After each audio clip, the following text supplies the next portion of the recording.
Welcome to our session leveraging Apache Beam for enhanced financial insights at Credit Karma.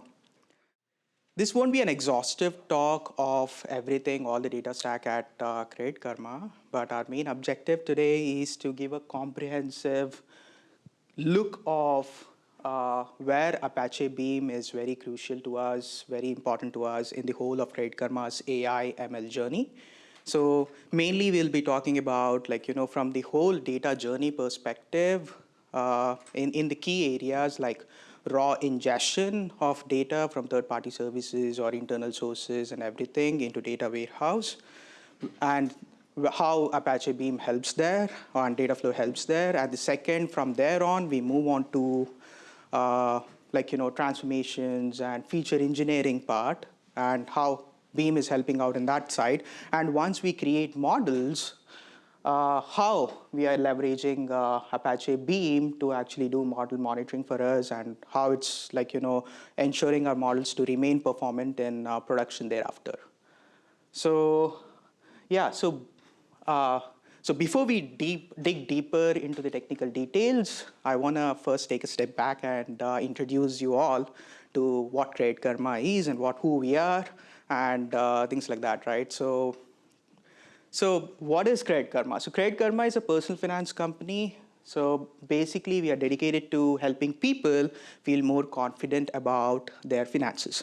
So we provide tools, credit scores, reports, and etc. for our members to actually enhance their finances, enhance their financial, and get to their financial goals per se, right? So, but the true value in what we actually do is giving them personalized recommendations, like in their whole of their financial journey, like what loan to take, what credit cards, like at this point in time, what actually fits them to actually go to the next level in their finances. So the key challenge to do this is actually taking all the data, is working with this particular plethora of data. So we have humongous terabytes and petabytes of data coming from a number of sources, external sources, internal sources, third parties, and we deal with a lot of transactions daily. And the goal is turning all this financial data into actionable and real-time advice. So in this now, so if you see this, in this, to get to this particular goal, we need a data infrastructure which is extremely performant, and that is the place where Beam plays a crucial role for us. So just setting the stage up, today we'll be talking about, as I said before, in the whole of Credit Karma's AI ML journey, even though it's not a complete spectrum, but we chose one use case from in the whole of the journey. So first one is data collection, data ingestion, where we'll be talking about how we collect data, ingest it, and do some initial processing so that downstream layers can actually easily use it. And then we'll talk about Naresh will talk about it. And then I'll talk about feature engineering per se, that how we are converting these raw data into model-ready features. And then Venkat will cover after the model deployment happens, post-deployment surveillance of models and all from performance and maintenance point. Venkat will talk about it. So yeah, I'll hand it off to Naresh to kick it off. Hey, good afternoon, everyone. Today, I'm going to talk about data ingestion at Credit Karma. So to begin with, data ingestion is very important for feature generation, and data quality is also really important so that our features and models will be performant. So in today's session, at Credit Karma, we have numerous data pipelines. We use different technologies for different use cases. But today I'm going to talk about 3 use cases that we do at Credit Karma using Apache Beam and Dataflow. One of them being hydration. Hydration is a system where we do transformation in data pipelines. We'll talk about how we do transformations in the data pipeline using Apache Beam. And the other thing is conventional ETL, which is ETL from Spanner to BigQuery, but this is a little bit unconventional because we do it real time using Spanner CDC. We'll talk about how we do it through Spanner CDC. And the other thing is non-trivial use case, like how we have used data flow to do high volume GCS archiving. And we'll talk about how what are the challenges and what are the architectural issues during this process. Coming into data hydration implementation, hydration is an overused term. So let me talk about like what hydration is. So basically what happens actually is we have a real-time SLAs or real-time use cases in Credit Karma where data need to be available for end users within sub-second latencies. And at the same time, we also need to join the data that this is basically, we do it for behavioral events. That is the data that we collect from partners and the data that we collect from our product. And this data needs to be hydrated or need to be joined with a lot of reference data. And we also need to join this with, other data from the backend sources. And we also need to join this with different, this also has a different legal checks that needs to be done, and this also undergoes schema validation. So the biggest challenges here is how can this be performant? We, as I've told, we need this. We want to have this. We want to have a real-time SLAs here. So having real-time SLAs is important. And the other problem that we have is, as we are striving for real-time SLAs, there can be a lookup failures because one of the source might arrive late, and how we handle errors. And the other thing is how we integrate different data sets into the system seamlessly. So to give perspective here, every day we run around 200 terabytes of data through this process, and we onboard a lot of new data. Like every use case that gets deployed in Credit Karma onboards like 30, 40 use cases into hydration pipeline. Now, how did we solve it? The first thing is we wanted a unified streaming and batch solution because as I was talking about lookup failures and the data which is not available during the processing time, we need a batch solution. So this data resides in BigQuery, and same transformations should be applied to the data in BigQuery. That's why we have chosen Apache Beam, where we can use it for both online processing and batch processing.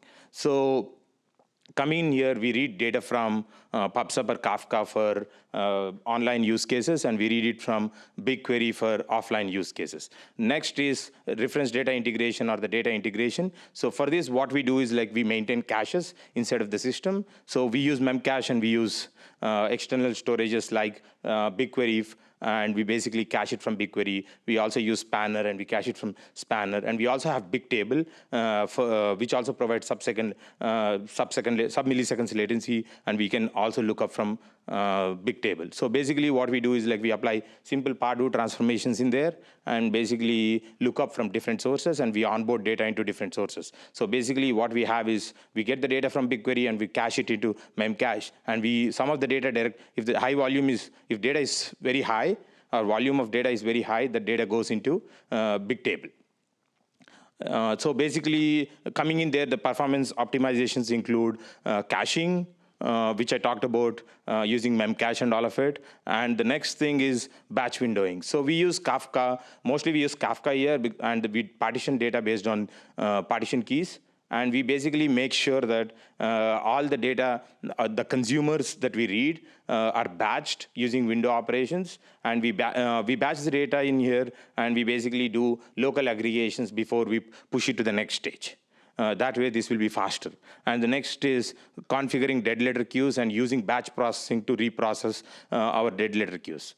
So in any stream processing, having dead letter queues is really important. So basically, we have dead letter queues in there, which these dead letter queues, the data will be fed into our BigQuery data warehouse. From BigQuery data warehouse, we run the same data flow process to reprocess them once in a day. So second use case, Spanner to BigQuery ETL. So the purpose of this ETL, as I was talking about, this sounds like a conventional ETL, but like this is not a conventional ETL. I also want to give shout out to Ju Fang He's here. He is the one who developed this. I'm just talking for himself. So here, the biggest problem is scalability. Spanner is like a multi-region cluster, and Spanner has like so many nodes. How can we scale that? And how can we read the data at real time without bringing Spanner down? Because the transactional guarantees, Spanner has some transactional guarantees. We should not affect the transactional nature of Spanner because of the ETLs. So we'll talk about how we handled scalability, and we'll talk about schema transformations. So our end goal is to load this data from Spanner to BigQuery. So we need to convert, and we need to apply some schema transformations, which include denormalization, which also includes anonymization and all of that, how we did that. And when we are using cloud managed services, the most important thing is cost management. We'll talk about how we have done that. So the other important thing is security for this. Security is like really important for fintech startups. We have spent a year figuring out security patterns with Dataflow and Spanner, because there are a lot of restrictions when accessing, because our Spanner is a transactional DB. It has like all user information. It has PII information. Whereas there is a high exfiltration risk with Dataflow. Then we have figured out a solution to minimize the exfiltration risk by using access controls and Docker-based flex templates. Coming into this pipeline, this is the pipeline. So basically what happens is, to solve the scaling problems, we use Spanner CDC rather than doing a query on Spanner. So we read it from Spanner CDC and we convert into Beam row. And after converting into Beam row, basically what happens is we apply transformations, basically converting some sense, de-anonymizing the data, and also removing the PII information, and also doing some map level transformations. And after that, we convert that into a row that can be ingested into BigQuery. Here we make use of BigQuery CDC, and BigQuery CDC is very powerful. So it takes care of all the CRUD operations that happens in the source side. If you give an event to BigQuery CDC would do all the CRUD operations in there. So coming in here, the most important thing I want, what we have learned from this is, when we are doing a batch load, we have to read it from Spanner. And it's a risk to Spanner DB, and it's also a risk to our business if we bring down the Spanner. So basically, reading from Spanner using split queries, using timestamp based partitioning will always help. That way, you're not reading the entire data. You're basically reading one partition there. And it's always recommended to denormalize the schema before we load it to BigQuery to save the costs on the BigQuery side. BigQuery doesn't perform really well with nested queries, so we use denormalize. We save denormalized schema in there. And the other thing that I want to talk about is cost controls. We use auto scaling, Dataflow's auto scaling to control the costs here. So one of the other thing that we solve with this Spanner ETL is, we used to have a centralized team for Spanner managing ETLs. Now we have decentralized ETL. We have created templates in such a way that every product team can manage their own ETL, and this is all abstracted, and this is all possible only with Dataflow. Without Dataflow, there are a lot of internal details that needs to be done. With Dataflow, everything is abstracted. All metrics are standard metrics. That way, it gets easier. So the last use case that we have is GCS Archiver. So what happens actually is we have like tons of data sitting inside of GCS, and we pay a lot of money for that. So one of the main, so when our bill was increasing, what we thought was we should have a solution where we can archive this data. And during the archival, what we have also done is we have also compressed the data. So let's talk about like how it improved. So this is basic transforms. So what happened was like 100 terabytes of data was being converted into 30 terabytes of data, which is 70% saving. Initially, we have done it through Python. It used to take like 1 day to basically. It used to take 1 day to compress all the files and load it into cold line storage. Whereas we have implemented the same thing in Dataflow. Now it gets completed in 30. Gets completed in 30 minutes. Even 1 day's costs are like in six figures. So we have to optimize the time it goes into cold line storage. So next, so basically key takeaways being velocity. So coming into spanner ETL, I was talking about spanner ETL, right? Like security took long time. To develop the entire spanner ETL and create a paved path for spanner ETL took us less than a quarter. That's only possible because of the technology that Apache Beam provides.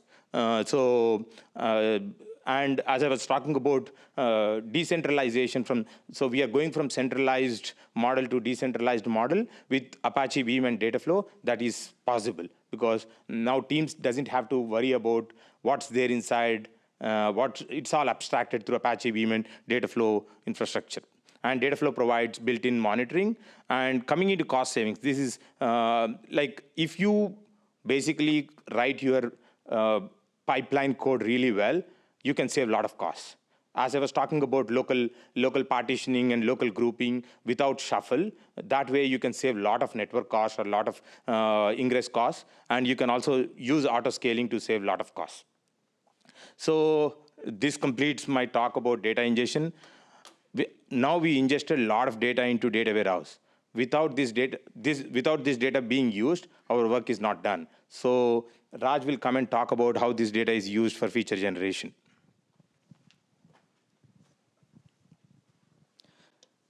Thanks, Naresh, for giving a top level on what it takes for getting the data into our warehouse so that we can downstream use it. So I'll just, from there on, I'll take the next step and then just talk about feature engineering. Of all the use cases at Credit Karma, I picked one use case which kind of looks very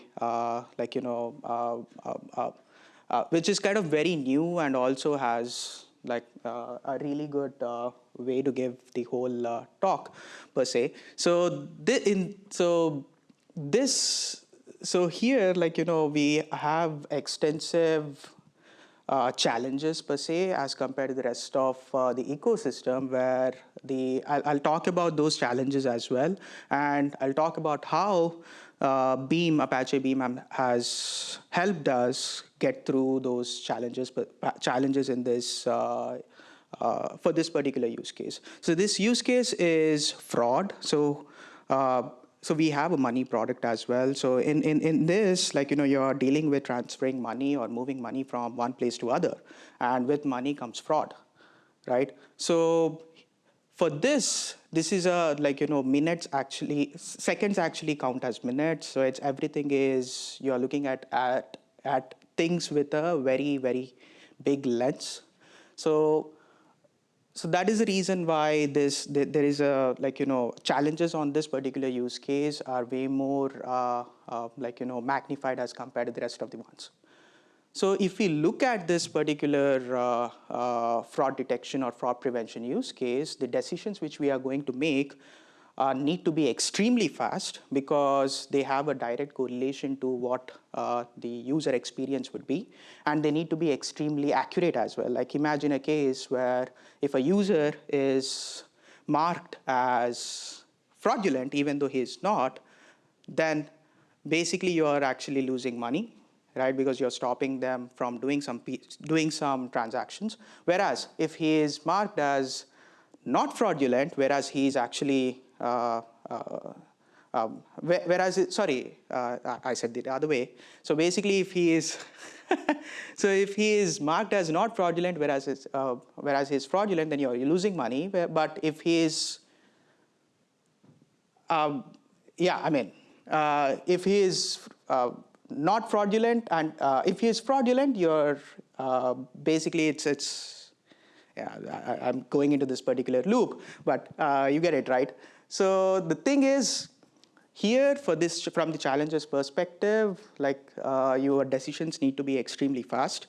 So the latency requirements on this is less than, you need to come up with these decisions in less than a few 100 milliseconds per se, and the scale is extremely high.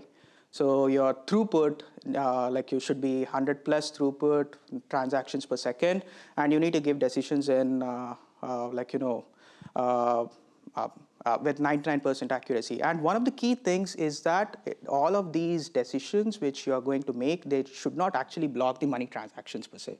So they need to be asynchronous. They need to be non-blocking, right? So all of these challenges actually, asked for a really good data infrastructure. And for that, Apache Beam, we chose Apache Beam because what we had before Apache Beam, right? So we have a lot of in-house technologies. So there, it was predominantly batch oriented. We had streaming capabilities as well, but to actually get to the level of for what this particular use case is needed, we have to do a lot of engineering investment on it. And it is time consuming and engineering intensive. So we wanted a solution with this particular solution criteria. Whatever we are choosing needs to be extremely robust and scalable, and it should have faster time to market. Like, you don't want to invest a lot, you don't want to put in a lot of resources in it. Rather, you want to get to the final solution very fast with minimal replatforming effort. And you want to get bang for buck. So you want to have maximum value with the minimum resources you're putting in. And the other thing, main thing is, since this is in this particular use case, there's a lot of simulation thing which you have to do. You have to simulate a lot of users and simulate a lot of use cases. There are a lot of what if situations as well. So for that, it is important that you actually use the same set of things, same type of same type of logic which you are using when actually money movement is happening. So for that, you need to have a batch and streaming consistency. So with all this in consideration, we want to data flow sounded like a really good solution where you have an extremely solved very less operational burden intensive because it's actually managed service, and it also gives you all the also gives you a lot of it also fits your solution criteria. And also, we have used Dataflow for all the other use cases. So we have so we have some data points with us which actually give us confidence that it is proven for scale and reliability per se, right? So now that we have chosen Beam, I just want to take a step back and talk about what am I talking about? What these features mean. So basically, features are nothing but aggregations on raw data. So they actually provide some insights to the models. They actually provide insights so that you can actually come up with some sort of decision. So there are two types of aggregations, like people do features in. Fundamentally, if you look at it, one is as and when the new data is coming in, right? And the other one is basically on clock ticks. Like example, all your batch pipelines, or even on streams, all your windows mainly are clock ticks. You wait after a certain period of time, just do a recalculation, create an aggregation, and use it. So that is easy to understand. And then you have as and when new data is coming in, that data itself is a trigger, and you're calculating some things and then making it available for downstream services to use. But each one has their own limitations, and I want to talk about them. And that is the reason why we actually came up with a hybrid approach, with taking the best of both worlds. So if you look at those two type of aggregation strategies, as and when new data is coming in, it's called event-driven aggregation. So there, since the data is coming in, you're just doing calculations the strength is minimal latency, but it lacks a trigger for resetting the state. So that is the reason why it actually fails on inactivity.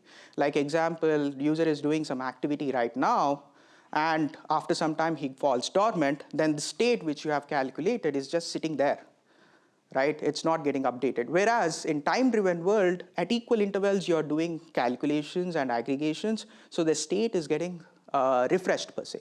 We want to get, so the challenge for this particular use case is that we want to get the speed of event-driven world and with the correctness of time-driven world, right?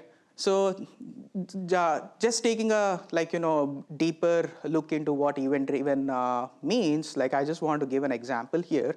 So let's say in this particular fraud use case, you're saying that if a user does high-frequency transactions, so in that particular, so as soon as, if you just use event-driven strategy, as soon as the transaction is happening, with minimal latency, you're calculating that, okay, hey, high-frequency fraud is happening, and you're flagging the user.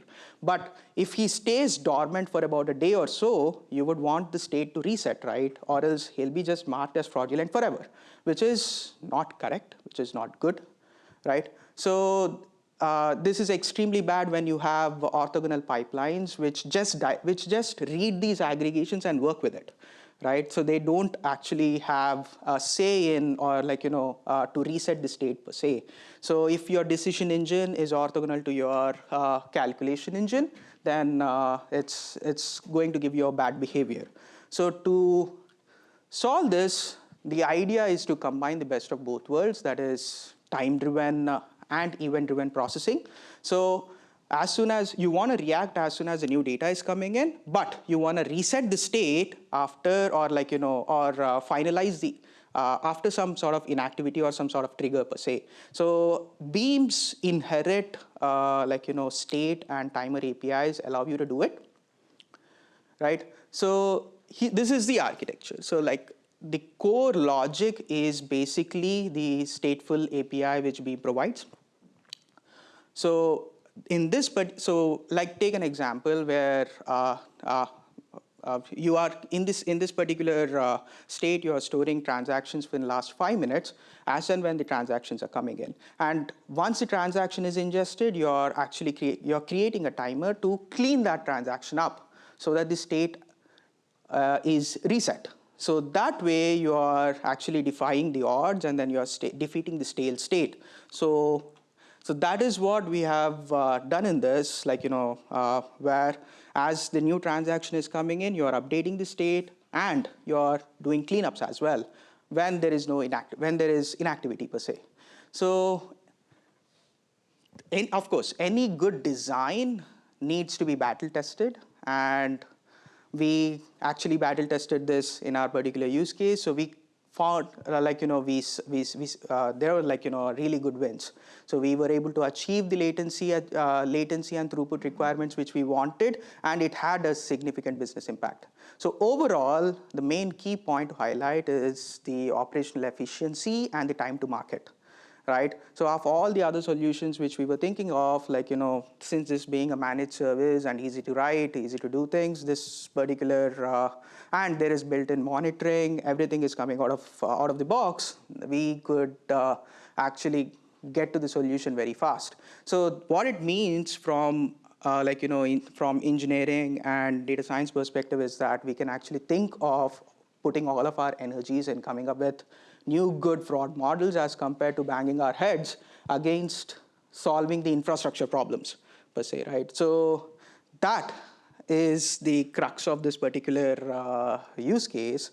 So now that you guys have seen what it takes, what features we are building, these features are going into models, I just want to segue and then say, assume the models have gone in. Now I just want to hand it off to Venkat to see how these models are used in production and then monitored and maintained after deployment per se.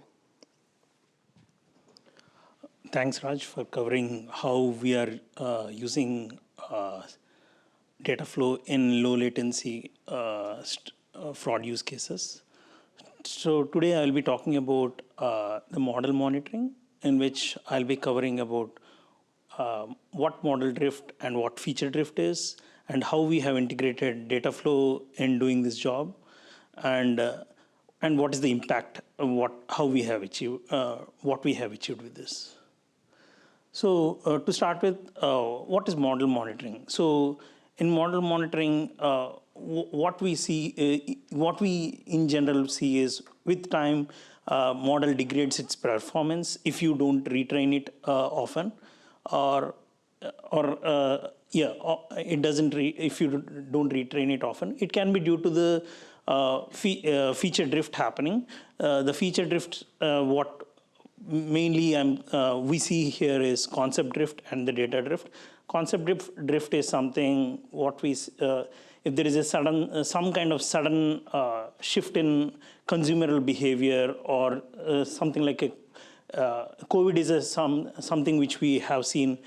Suddenly, the consumer pattern has changed, and the recommendation models or the consumer models doesn't give good results in such scenarios. So concept drift is something which captures that, and data drift is something like if with time something things like average income of the user changes, or the average temperature of the day changes. So an example is something like the model is trained on a particular data, but the season has changed from summer to winter or winter to summer. So you need to retrain the model in such cases for capturing this. So at a high level, I'll show you how we calculate this. So the standard tools which we use are PSI and CSI. PSI is population stability index, and CSI is characteristic stability index. The formula what we have used is same for both of them.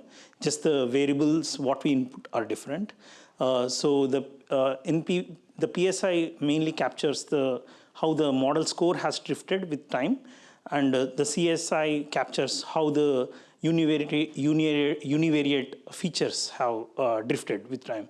So what we do is we take the scores in PSI case, we take all the scores of the model and we sort them. After sorting, we break them into decile bins. Once we break them into decile bins, we calculate frequencies, and we calculate percentages. And you can see that that's the baseline which we use. And the comparison or the prod data arrow shows what we see actually in the production. We can we'll apply a formula like this on each bin, and when we sum it up, we get total PSI or CSI value.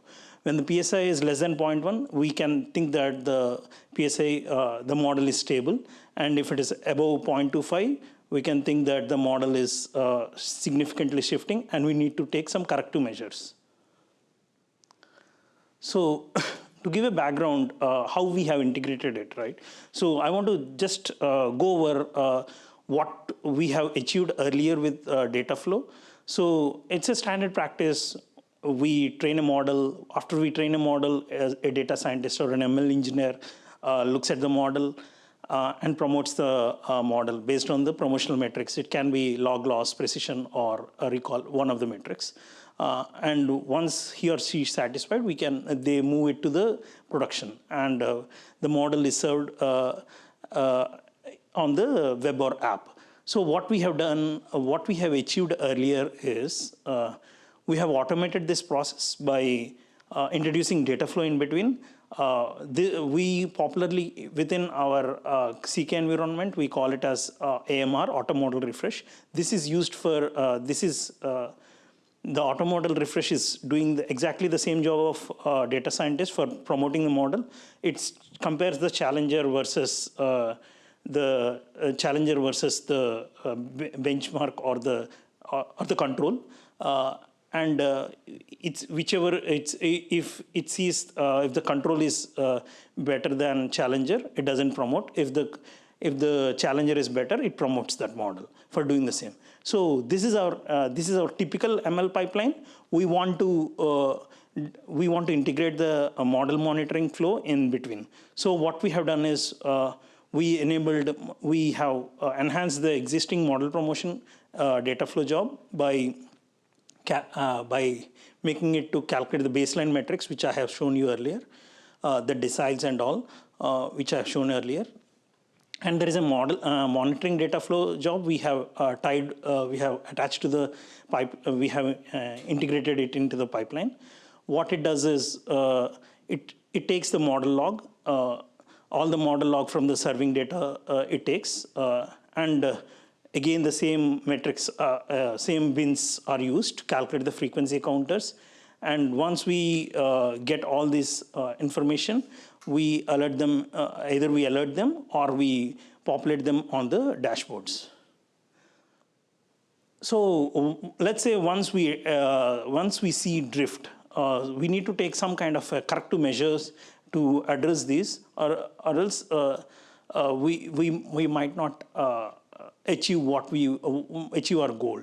So the few things we do for doing this is, if the PSI is above a certain threshold, we isolate drift using CSI and feature importance. So we can understand, looking at the feature importance, which features are actually causing the drift. In such cases, we have to reanalyze a feature if it is doing something which is not intended. Either in such cases, either we remove those features or retrain the model completely. So what we have achieved using this, right? So if you see, right, in the earlier pipeline, I forgot to mention that we were training the models at a fixed cadence, basically. On a daily basis, we were just refreshing the models without thinking much. But what happens in such scenarios is there will be high contention or high resource usage, or the cloud costs can go up because of unnecessary retraining, excessive retraining. So we wanted to. So this has the drift analysis has let us make a decision when to train a model and when not to train a model. And data flow here helps us to do a large scale compute of the PSI and CS values. So overall, what we have achieved is, so what I have done is, earlier I have shown for a single pipeline. So we were able to do this for multiple ML pipelines. So Apache Beam has really helped us for integrating all of this into one. So at Credit Karma, we use 100+ models, nearly 100+ ML models. And this has really helped us, integrating the model monitoring into our ML pipeline system, really helped us to smoothen the ML pipeline. And something like we were able to detect some models could be retrained for on a weekly basis instead of a daily or something like that. And we were able to adjust the frequencies, and we were able to clearly understand and pinpoint the issues now. So overall, to sum up, at Credit Karma, the mission is something like we drive engineering progress through, we drive financial progress through engineering excellence. So yeah.